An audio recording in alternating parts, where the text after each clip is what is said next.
Ya pemirsa, terima kasih karena Anda masih setia bersama-sama dengan kami. Pemirsa, kembali kami ingatkan bahwa acara ini kami kemas khusus untuk Anda. Jadi bagi Anda yang saat ini sedang mengalami permasalahan di dalam kehidupan Anda, kami mau undang Anda untuk mengangkat telepon Anda sekarang juga dan SMS kepada kami, menceritakan kepada kami apapun permasalahan Anda. Anda bisa angkat telepon Anda sekarang juga dan SMS kami di nomor 0819 08174 kali 1. Kami ulangi 0819 08174 kali 1. Baik, kita langsung ke SMS. SMS pertama dari 6800. Selamat malam Bapak, Ibu. Saya mau tanya nih, apa betul kalau pasangan yang menikah di bulan terapit itu tidak boleh karena tidak bagus? Pasti ada saja ketidakcocokan di antara pasangan itu. Apa benar atau tidak sih Pak? Iya, saya mau beritahu kepada yang mengirim ini. Begini, Anda mau menikah di bulan apapun pasti ada ketidakcocokan. Kenapa? Anda menikah itu menyatukan dua pribadi yang berbeda.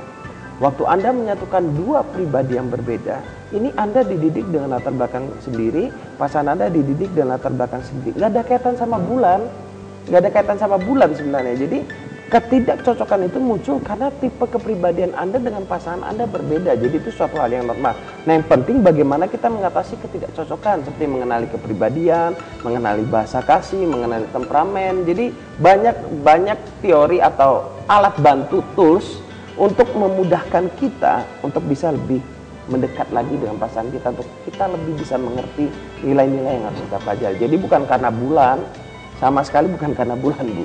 Ya. Baik, SMS berikutnya dari 1465. Memang hidup bahagia itu adalah pilihan dari setiap manusia, tapi kebahagiaan itu adalah lumrah bagi kita.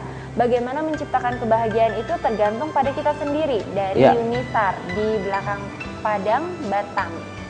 Ya. Buat Pak Yunisar, terima kasih buat SMS-nya ya. Luar biasa, sumber kebahagiaan tuh hanya ada dalam Tuhan. Kita mau ikut sama Tuhan atau tidak, itu keputusan kita. Waktu kita mau ikut sama Tuhan, kita akan bahagia. Karena Tuhan ingin kita bahagia. Ya.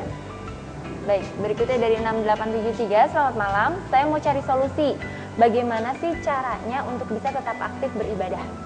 Pertama, kosongkan jadwal Anda pada saat jam ibadah.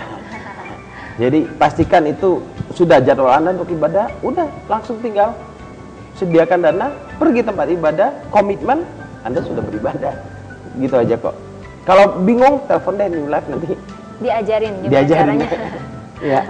Tapi yang paling penting ibadah itu bukan datang ke tempat ibadah, tapi ibadah itu dari hidup kita sehari-hari.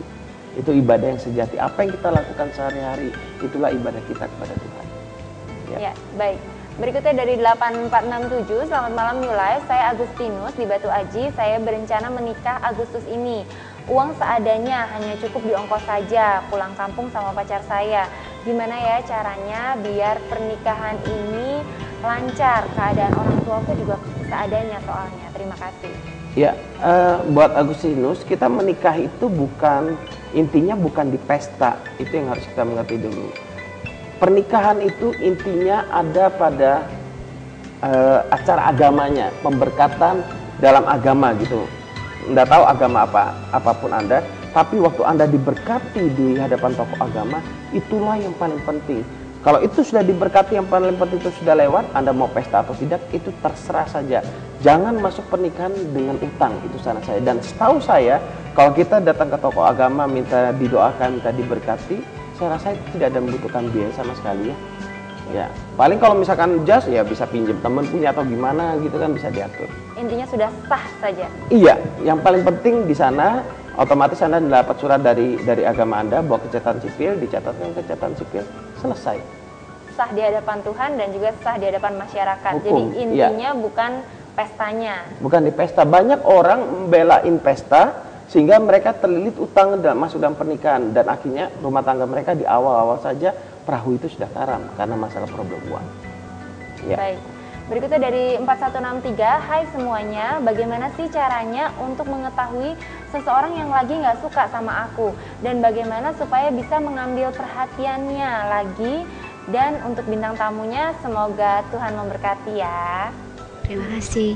Ya. Bagaimana? Kalau ada orang nggak suka, saya rasa kita bisa tahu ya dari sikapnya, dari cara dia memperlakukan kita, apakah dia tolak kita dengan mentah-mentah, dan dan berbagai macam. Kita nggak bisa paksa semua orang suka sama kita. Tapi kalau Anda naksir seseorang, ingin menaklukkan hatinya, nah itu berbeda, ya, berbeda. Tapi Anda juga harus fair gitu loh. Kalau misalkan ada hal-hal prinsip yang berbeda, jangan dilanjutkan, Anda kejar. Contohnya misalkan beda agama, ya. Ya, baik. Berikutnya dari 9334, saya Agus. Saya mau tanya dong, apa sih sebenarnya arti kebahagiaan itu sendiri? Nah, ini deh yang paling penting sebenarnya. Kebahagiaan bagi masing-masing orang tuh berbeda. Berbeda. Ada yang merasa seandainya saya punya rumah 2, saya akan bahagia. Waktu dia punya rumah 2, dia ngerasa kurang. Ternyata belum seandainya bahagia saya juga. punya istri 2, loh istri 2, salah ngomong berarti. Istri 2 baru bahagia. Nah itu kadang-kadang manusia itu kalau dia mengejar kebahagiaan menurut apa yang ada pada dunia ini, dari harta, dari jabatan, dia nggak akan pernah bahagia. Kenapa? Karena manusia nggak pernah puas.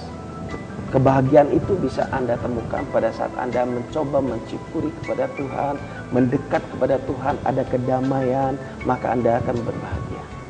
Berapapun penghasilan Anda, coba mendekat kepada Tuhan, berkata, Tuhan, terima kasih. Ya. Anda bisa kumpul dan istri dan anak, Tuhan, terima kasih. Anda akan menemukan kebahagiaan di sana. Ya, saya bicara yang prinsipnya ya, bukan berarti, oh kalau gitu Pak Sulo nggak pengen kaya. Siapa bilang?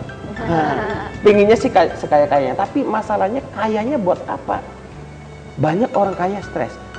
Jika Anda menjadi kaya, saya menjadi kaya, mari biarlah kekayaan itu kita pakai untuk menolong orang lain dan membawa orang lain untuk menjadi kehidupan yang lebih baik. Ya.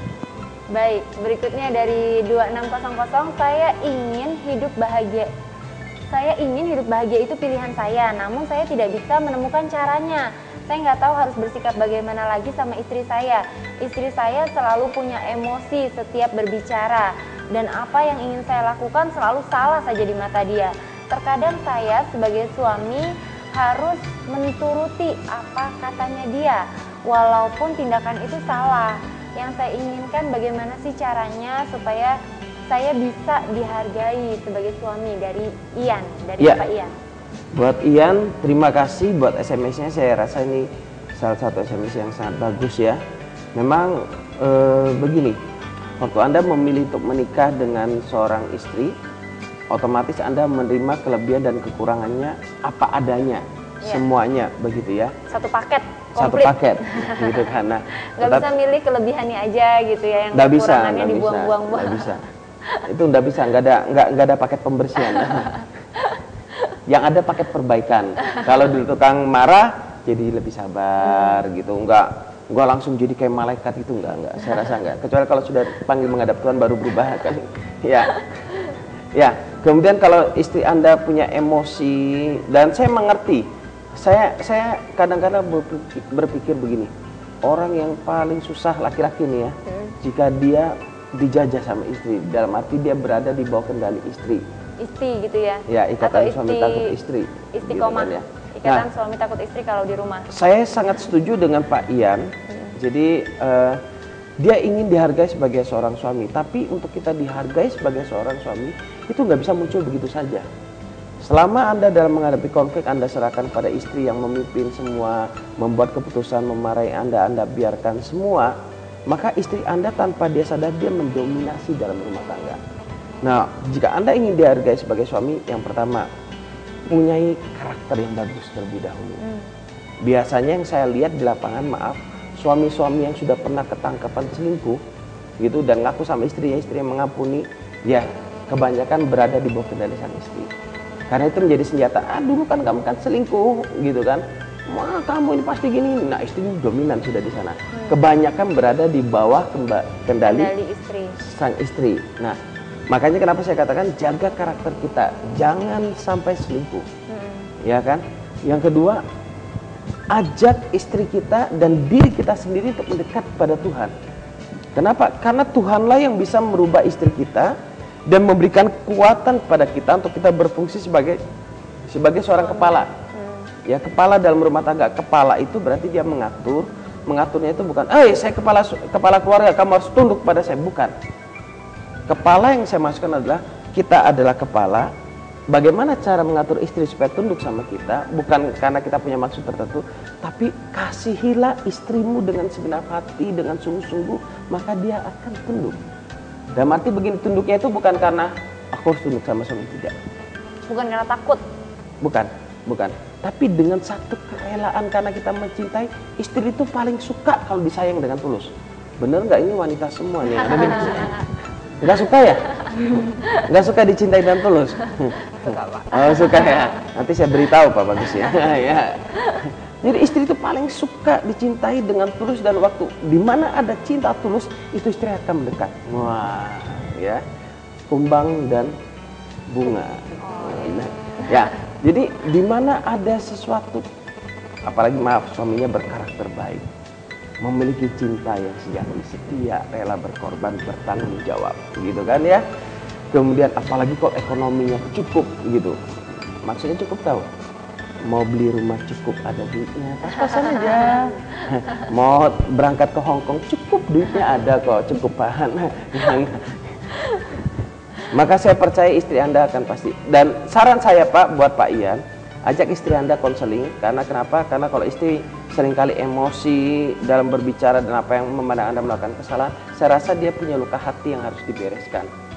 Saya rasa ada masa lalunya yang mempengaruhi dia, sehingga dia tanpa dia sadari dia menjadi dominan. Orang yang dominan, wanita yang dominan masa lalunya, apalagi yang punya hati, luka hati yang sering gampang marah, itu pasti dia mengepalai dalam rumah tangga. Ya. Baik, berikutnya dari 9314. Assalamualaikum, aku Ardi. Bagaimana sih caranya kalau kita menyukai seseorang, dia adalah orang kaya, sedangkan kita itu orang miskin? Kalau saya jadi Ardi, begini Ardi, nggak ada masalah, kita kan nikahnya bukan dengan hartanya. Kita kan nikah dengan orangnya, cuma memang kita perlu memikirkan juga untuk ke depan. Dari sisi pendidikan, bagaimana kalau kita SD, calon kita profesor, saya rasa ya kita coba seimbangkan lah gimana caranya. Tapi memang jodoh Tuhan yang ngatur. Dan selama sama-sama bisa menempatkan diri yang benar, saya rasa nggak ada masalah antara orang kaya dan orang miskin. Apa salahnya? Iya kan, kaya dan miskin itu kan cuma di dunia. Kita di mata Tuhan sama-sama manusia yang sempurna, sama-sama ciptaan Tuhan. Kenapa takut? Maju terus buat Ardi. Baik, berikutnya dari 0751. Selamat malam New Life. Kebahagiaan adalah target dari tujuan hidup, terlepas dari tinggi atau rendahnya derajat seseorang. Tapi pertanyaannya, bahagia seperti apa sih yang akan kita peroleh? Ya, makanya saya katakan tinggi rendahnya derajat seseorang tidak terlalu mempengaruhi kebahagiaan. Yang ada adalah mempengaruhi psikologis kita. Kita ngerasa kita bahagia, bisa ini, bisa itu, bisa itu. Tapi kebahagiaan yang sesungguhnya hanya bisa kita dapatkan di dalam Tuhan pada saat kita hidup benar. Orang yang hidup benar, dialah orang yang berbahagia. Kenapa dia tenang? Mau dipanggil Tuhan, siap. Ya kan? Tapi coba tanya sama penjahat-penjahat, panggil Tuhan siap? Oh jangan, dosaku masih banyak kan gitu. Nah, orang yang siap dipanggil Tuhan, dialah orang yang berbahagia. Jadi ukurannya di situ. Saya tidak menjadikan itu ukuran massal gitu, enggak. Silakan Anda punya ukuran kebahagiaan apa, silakan. Cuman saya merenungkan dalam hidup saya, harta juga nggak bisa membuat saya bahagia. Saya melihat banyak orang kaya susah, banyak juga orang miskin susah, semuanya susah. Berarti di mana letak kebahagiaan? Nah, saya cuma merasakan bahwa orang yang hidup benar, mereka lah yang berbahagia, tenang.